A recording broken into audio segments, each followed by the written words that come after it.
family as a group of people bound together by commitment and unwavering loyalty. Hi, I'm Tyler. And not gonna lie, the new reboot of DuckTales has gotta be the most clever kids cartoon I've seen since Over the Garden Wall. But not just because of the funny writing, likable casting characters, or the pretty good animation, but because each episode consistently has a relevant theme about the importance of family, the lessons that you can learn from your elders or from your own siblings, and ways that family can be more of a curse rather than a blessing. These are lessons that kids and adults can equally learn from, which is what I think made shows like Garden Wall or the Avatar franchise so successful in the first place. And what's interesting is that each central character has very similar needs and desires that can be summed up in one word. Oddly enough, even main characters and villains share some of these exact same motivations and needs.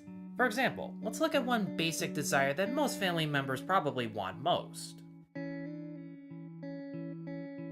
Huey, being the smartest, oldest, and most responsible of the triplets, always wants his brothers to listen to him more often and his orders, because in his mind, his trusty Junior Woodchuck guidebook has the answer to everything.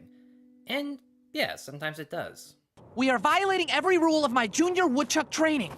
We're out of supplies, it's starting to get cold, so even if we make it to the top, we freeze to death before we get down. This is a trait he clearly gets from his Uncle Donald, who, along with Beakley, also do everything to keep their children safe at all costs. All three of these characters learn eventually that there is such thing as too much protection.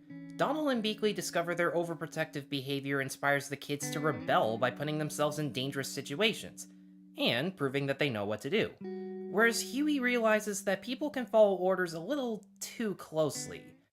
No, I meant carry him down, not cut him down, with impeccable chopping technique. Sure thing, boss. No, don't blindly listen to me, I am not your boss! Therefore, they all learn to put more trust and be more open-minded in the rest of their family. Hell, even Ma Beagle has control issues with her own sons. I mean, she obviously does want them to be as successful as she is, but she can't be that good of a mother and be as forgiving whenever they make a mistake because, well, they're criminals, they're not supposed to. And her constantly scolding her sons only makes them try harder and fail even more. Now this will come as a surprise to nobody who's already seen the show, but if Louie has one thing in common with the villains, it's pure greed. Having spent his whole life being poor, Louie was already a trickster motivated by greed and laziness, and he often wanted/needed his brother's help with his schemes. And let's be honest, moving into his rich uncle's mansion probably didn't help all that much. Hey, do we have any more pep? You've got 6 full cans right here. I only like that first sip. Peak carbonation. Never mind, I'll call Beakley. Strange thing is, my favorite episode about him centers on learning lessons from Donald.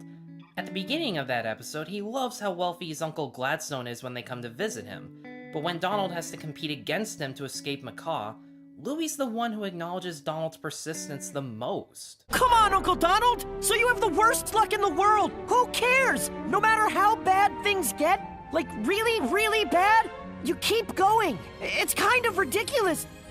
You never had the common sense to give up before, why start now? A similar thing happened in Dave the Only Child, where he tries to be friends with a rich kid, until it becomes clear just how insane and abusive he is to his own family.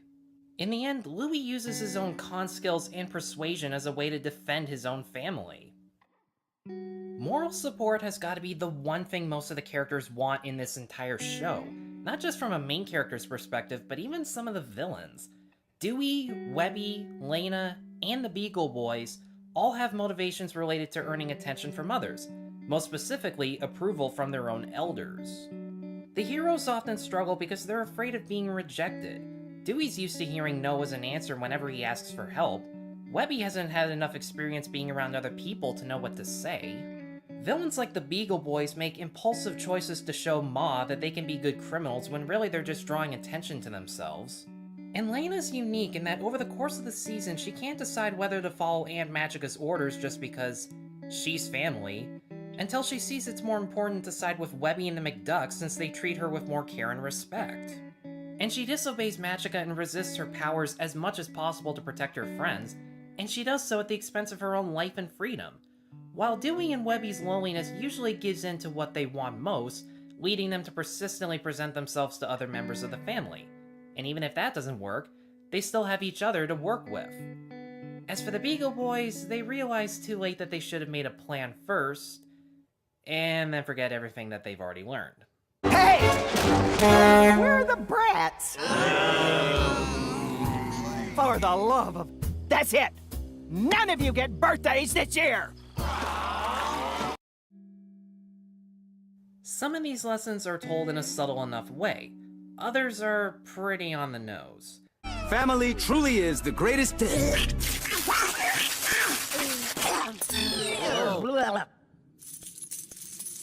But DuckTales still has plenty of character growth that stems from its important and relevant themes that without them, it would just be another cartoon reboot and wouldn't have equally grabbed kids' and adults' attention as much as the original 80s hit.